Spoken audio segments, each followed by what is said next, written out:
Hello, so this is going to be an EDC video, or an everyday carry video, because I've had people recommending me to do one for quite a while, but I didn't want to do one that was just the same as all the others. So what I thought I'd do in this one is show you what's on my keyring, because that's different than before, and show you some of the footwear I use. So we'll just go over the basic EDC things first. I've started wearing the bump cap a lot more often when I go out and about, because it's fairly comfortable and it does offer fairly decent head protection. I did a video on the bump cap if you're more interested in it, but it's basically just a cap that has a bit of a plastic shell in it with foam. Not bulky enough that it's obvious that something's in the cap, but it does give you quite a good bit of extra head protection that you wouldn't have normally. Only reason I started EDCing this is because I was hit in the head by a flying either bit of rock or bark or tree branch one day when I obviously didn't have a cap, and that immediately made me think I need to buy one of these, because it was, you know, it could have been a lot more serious than it was. So, bump cap. If I'm out and about, I normally have my glasses on, just simply for the reason that I'm short-sighted. So when I'm out and about, it's convenient that I don't have to strain and try and work out what stuff says at a distance. You know, when I'm actually doing stuff around the house or whatever, I don't actually need my glasses on, because I can see screens and things well enough if I'm sat in front of them. I know where obviously everything is in my house, but if I'm trying to read a sign at a distance, then glasses are helpful. I wear these kind of shirts quite a lot. What they are is they're sort of like lumberjack shirts, I'd call them. I've got a blue one and like this red one. I might even have, I think I've got another blue one somewhere that's a different shade of blue. But these are kind of like fleeced, sort of, I don't think they're real, you know, like sheep's wool, but kind of like synthetic sheep's wool liner with these sort of cheesecloth sort of shirts. So they're very warm, they're very good at trapping heat, so especially coming into autumn, be winter soon. I wear these sort of quite often just because they keep me warm. So they generally have two button-up breast pockets as well, or if I do that you can probably see them. So in there I've got my car keys. I've got, this one's a tablet container, so you can put painkillers or like caffeine tablets in there if you want them. Quite handy.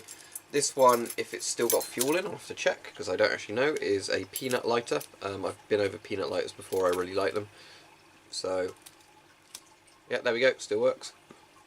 So, yeah, that's a peanut lighter on there, so it means on my keyring I always have a lighter, and this lighter only seems to be refilled every 6 months or so. So that's very good.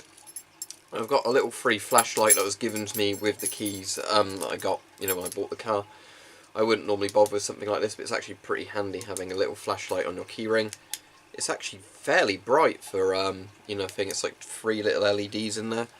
Like I said, this is not a top-end flashlight at all. They're quite awkward to change the batteries in this if you do have to change the batteries, because it's like 3 hearing aid type batteries in a line. But for a little freebie, it's good to have on my keyring. Then I've got 2 sets of house keys for different doors of the house.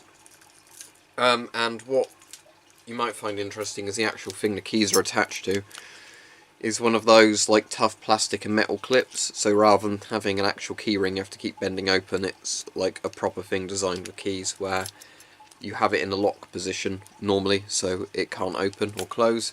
You know, it's locked in the position you set it to, which would be closed obviously once you've got the things in. And then if you turn the lever you can unlock it, so that's a good thing to do.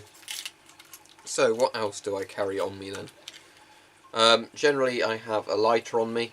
What model it can be varies. As I said, I've quit smoking, but I still like to carry a lighter because they're practical. So this is that IMCO one, what might be a Chinese copy of an IMCO, but a nice lighter with the adjustable flame. So that's that one. And that's quite hot to touch now, so be careful with that. Okay, so what I also have is, I normally always EDC a knife. I just need to be careful with these, because this is obviously a lock knife. This is the one I really like. This is the one I bought off Weapon Collector. It's the Tangram Amarillo. But the thing is with this knife, as much as it's a very nice sub 3 inch flick knife, that, or sort of open assisted, whatever you want to call them, knives, flip knives, with a really nice lock on it, because it's got that ball bearing joint, which means it opens really smoothly. As lovely a knife as this is, you can't legally take this out in the UK because the blade's over 3 inches, so unless you're going somewhere where you have a reason to have the knife, under UK law, unfortunately you can't carry it. So I always need to remember to like switch this to a Swiss Army knife if I go out and about somewhere. I said that's what I hate about some of those UK knife laws, is you can keep something like this in your trouser pocket really easily. Very handy around the house to have a little utility knife on you, but then you can go outside and have to remember, oh, I need to put my knife away to be legal. Inhaler, pretty straightforward because I have asthma. Luckily my asthma isn't very serious. A lot of the time it will not affect me in my daily life at all, but I always keep one on me as an emergency thing in case I do actually need it. Smartphone, I have a Motorola G4, I think. It's been a couple of years since I bought it. Yeah, it's a G4 because I had the G2 before and that lasted me a couple of years. I still got that, and then I bought the G4. Motorola smartphones are very good if you want something decent for the price, because you're not really buying them for the brand name. Some of the Motorolas are pretty much equal to Samsung and iPhones in terms of specifications, but much cheaper. And lastly, tactical pen. See, I've covered this before. You can write with it, and it's got a glass breaker on, so you can use it for emergencies. Very handy and simple to use. I'm not wearing them today, but a lot of the time I'm wearing combat trousers, just because the thing I like about sort of military surplus camo trousers is a lot of them are quite comfortable and have loads of pockets in. At the moment, because I'm just wearing jeans, annoyingly, I've only got like the 2 front pockets, but the thing I like about military pockets is, military trousers, you've got very deep pockets, and generally they have button-up or zip-up pockets on the side of the legs as well, which means if you're driving, you can put your wallet or your phone into the actual side pockets, and they don't get in the way when you're driving, because I'm sure some of you know this. If you've got your phone or your wallet in your pocket of jeans and you're trying to drive, often they keep kind of jamming into you because the pockets are in a silly place. But that's that. Obviously I've got some tissues in case I need to blow my nose or whatever in the pockets as well. But let's get on to the boots now, because I think that will be more interesting to people. Okay, so let's go over the boots. So on the left, I'll just say as well, I've got other boots and shoes than this, but I've not bothered including them in the video because they're not all that interesting. The other shoes I really commonly wear are just some like really easy slip-on Velcro shoes that I mostly use if I'm driving, because they're very comfortable, and I'm sure it's not great to drive in boots. So on my left, and what should be left on the camera, is my actual I guess you call them walking boots. They're like very lightweight walking boots, sort of a cross between a boot and a trainer. I've had these a few years now. I think I've had them since 2015, so they've lasted pretty well and they weren't expensive. But I'll actually probably buy some new ones fairly soon, because they're starting to wear away at the back a little bit.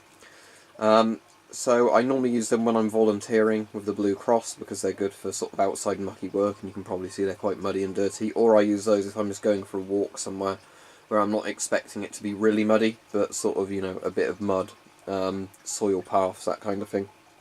So they're quite comfortable. They are good for driving in, at least, I'll say that. I can drive in those no problem. So yeah, they're good. So in the middle, what I'll do after I've shown you all these is I'll see if I can find what brands they are for the ones that aren't obvious. So these are Fort boots, these ones. I've had Dunlop boots similar to these before. These aren't like military surplus boots or anything like that. These are ones you can buy brand new for about £30 to £40, although I did buy them from a military surplus store because they had new stuff in as well as second-hand stuff. And these are like a general work boot, so as you can see they come up pretty far at the back. They've got steel toe caps in, which is one of the things I wanted from them. Obviously good waterproof boots. Obviously I've not tried wading through a river at them. I only use these for work. So my reason for having them is in case somebody drops something on my foot, or like boiling water gets spilled or something like that, or chemicals get spilled. They're very good for that. Perfectly comfortable for work. I do wear 2 pairs of socks with these though. Boot socks over regular socks while wearing them, so they don't rub at all and they're comfortable on a 9-hour shift. But not much to say about them. They've got a bit of reflective strips on, as you can probably see in the middle of the camera's viewfinder. There's 2 of those at the back as well, like one on each of the boots. So I guess that's so it's easier to see you in the dark with those on. I guess if you really didn't want those on, you could cut them off or go over them with a black marker, but that's like a safety thing. And on the right I have my rigger boots. So a load of people have wondered what these are, or just don't know what a rigger boot is. So rigger boots are great because they're really, really cheap to buy. You can normally buy a brand new pair on like eBay or Amazon for like £15. These ones are lined with like fleece type material, again probably synthetic fleece, to keep your like legs and feet a bit warmer. So basically, if you imagine a Wellington boot that's sort of armoured, it's like a Wellington boot but with a proper, like, you know, good grip sole on it, so you're not going to slip in it, and it's got steel toe caps in and everything like that. They're called rigger boots because originally they were apparently used by men who worked on oil rigs. And one of the things you could do with them, because they've not got laces on, is if you fell into the water, you could kick them off yourself, so they wouldn't pull you down. And apparently the design of these is such that if you did fall into the water, when they fill with water, the weight of them will pull them off your own feet as well. I'm not going to demonstrate that and see if they would drown me or not, but apparently that's why they were designed that way. Now, rigger boots used to be really, really popular on lots of things like construction sites and things like that. However, it's now one of those things where health and safety laws say they're not quite good enough for that purpose. So you need, you know, boots more like the ones in the middle, not the ones on the right. What I use the rigger boots for is primarily just to walk around in the garden with. Sometimes I'll go a little bit further afield than that with them. If I decide to go for a walk and it's a bit too muddy to use those sort of walking shoes boots on the left. But primarily the rigger boots are just if I'm doing stuff in the garden and it's a wet, rainy, horrible day. It's so my feet don't get wet, and I have no issue with mud getting in. When we've had some flooding before, when it's, you know, low-level flooding that's only less than a foot or whatever, those are great for that as well, because as long as the water doesn't come up over the top of the boots, they will keep your feet perfectly dry. So I've had the water get nearly to the top of those and not go over, like a Wellington boot, and they will keep your feet totally dry. So anyway, I'm just going to zoom in now and show you the brand names of these in case you're looking for these boots or similar ones. Another pair of good boots I'd recommend that I've had before are Dunlop boots that are similar to those Fort ones in the middle. But the only annoying thing out of the Dunlop boots is I had one pair of them and they were brilliant. I bought them in, I think, size 9 and they fitted me perfectly. And then, because they were in like a yellowy brown colour, and then I thought I'll get the same boots in black for work. When I got the same boots in the exact same size, you know, the only difference was the colour, they didn't fit me well at all. And, you know, I now and again use them, but sometimes they rub quite a lot.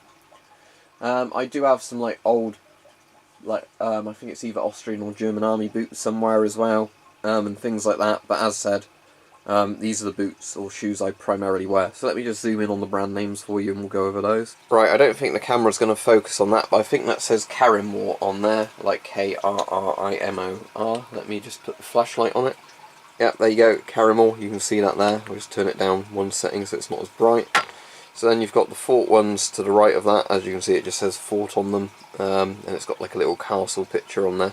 So, you know, that's easy to see what they are. I can't remember what exact model of those are, but if you look on like places that sell Fort boots, you should be able to find ones that look like that one. They're one of the bigger sets because they also do ones like those boots on the left, which are a lot smaller. And these rigger boots are Port West work ones. Port West also do raincoats, and I've had a couple of their raincoats before and they've been pretty good. So that's a size 10 UK on these. I generally have to try boots on to get them to fit well, which is one of the reasons I bought those Fort boots from an actual, you know, let's say an army surplus store. I could try them on. Because an issue I have with boots is that, or any shoes in particular, I think I'm anywhere between size 8 and 11 or maybe even 12, depending on the boot or shoe. So yeah, I'm literally like 3 or 4 sizes different in UK sizes, which is quite a wide variety of sizes. And it's not even universal. It's not like in boots I'm always a size 9 or 10. It can really vary. So yeah, if you see that they're size 10 boots on the right, those are size 9 boots in the middle, I think it is.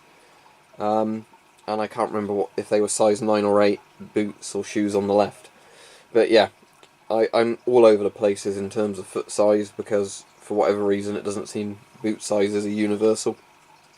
So there you go, that's my EDC video. Hopefully it's been informative. As I said, I know not all the people like really enjoy these videos, but if you don't, I guess you haven't watched the video anyway. In terms of my stab vest, that's not really an EDC item because I don't, where I work now, I'm in no risk of being stabbed at all, well, at least not on purpose.